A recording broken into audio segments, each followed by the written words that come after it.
Everybody, welcome back with the Plapper. Platypus is the name, and today is finally the day. We are going to be taking a look at the final 3 personas. I guess there's 4 personas if you don't have Merope level 20, but these are 3 personas that are locked behind getting a currency. So now everybody should be able to get at least one of these, which is very nice. So what am I talking about here? Repression Metal 4. You need to, this is the only way to get these personas as of now is to use the Repression Metal 4. How do you get that?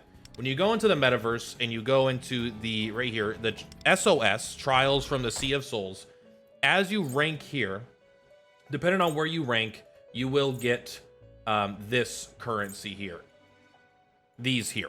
So if you get in the top 1%, you're getting 3. Is this getting better over time? It is getting better. So you're seeing the better you do, the more you will get. And I think a lot of players actually, like, as long as you got in the top 10%, I think both times, you should, probably not even that much, right? If you got in the top 30% both times, you should now have plenty in order to get something.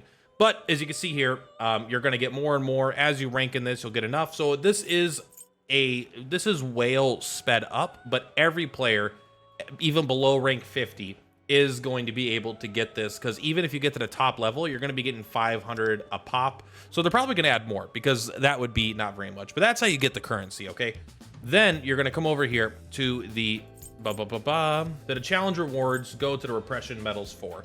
This is a timed resource, so it doesn't really matter which order you get these, but I want to talk about which one I think is the best and which one you might want to consider picking up first. Now, they each have their own special role here. If you click on it and click here, you can actually see what they do. This is like a holy damage dealer. They just do increase bless damage by 3% per bless on the party, up to 8 blessings. So you can actually do quite a bit of good damage here with Wonder, but Wonder is not really a damage dealer. However, I actually do think that this is kind of a cool, this is basically your DPS of the 3 options, if that's what you want to do. If you want to go with a debuffer, there is a very narrow but powerful debuffer here. This is a nuclear character, and he basically could do some decent damage, but the big thing here is that increase the main target's nuke damage taken by 8% per elemental ailment for a turn. So basically, this is a debuffer. However, it only is buffing nuclear damage. So this is something you're really only going to be using with Makoto. So if you are a major Makoto fan, this is going to be what you want. If you just want to try to do DPS Wonder and maybe prepare for Summer Mohota, who I believe was a Bless style character, you're going to want to get here. However, I think for the average player, most players are going to want to get King Frost. Again, if you're going for leaderboards with Makoto, you probably do want this guy. But if you're not trying to get in the top 10 of leaderboards, I really do think King Frost is where you're going to want to go. So what does King Frost do? Now, King Frost is exceptionally good with Fox, but don't let that fool you. He's good with everybody. So, increase defense by 37%. They just have a high defense. After shielding an ally, increase the main target's defense by 18% and increase ice damage by 15%, right? It says or, so maybe it is or, and not till Overclock 2 does it do both. So this does make it sound like it's really, really good with Fox, because this is everything he wants.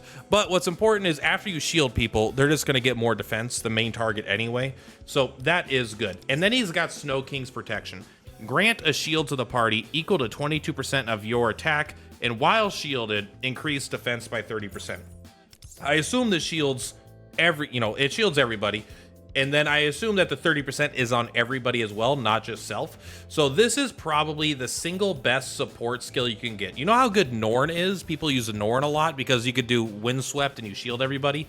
This is just like a bigger, more powerful version of that. And it even increases defense. So it's survivability and bonus health, which is just very, very good.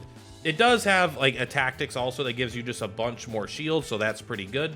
But overall, I mean, a lot of this stuff is good, right? Decreased damage taken, decreased speed is actually, can be very good. I don't know if you want it on this character specifically. It kind of depends, but getting 36% bonus HP is no joke.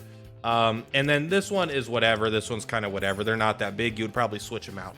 But I really do think that King Frost is going to be the most just generically good. You just want to bring him pretty much in every fight because he does shields. And Wonder is primarily a support character.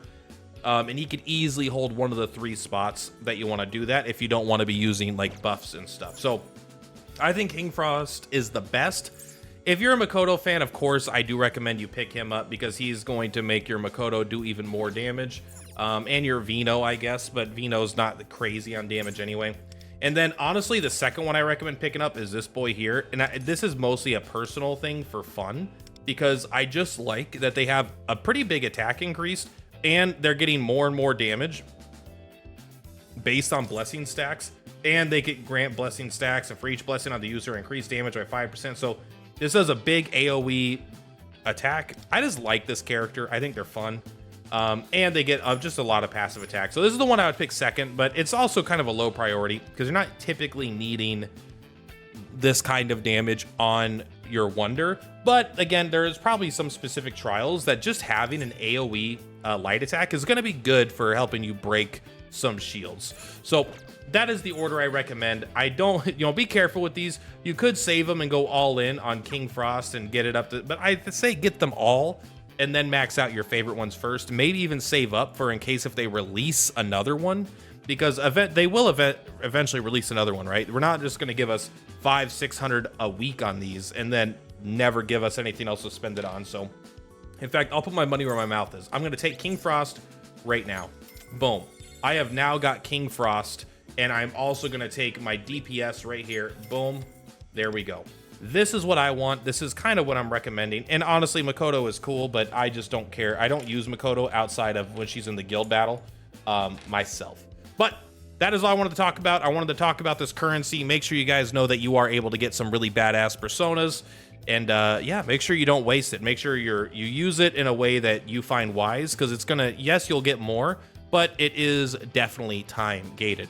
Anyway, guys, that's all for today. Much love for Platypus, for Platypus. I'll see you on the flip-flops. Bye!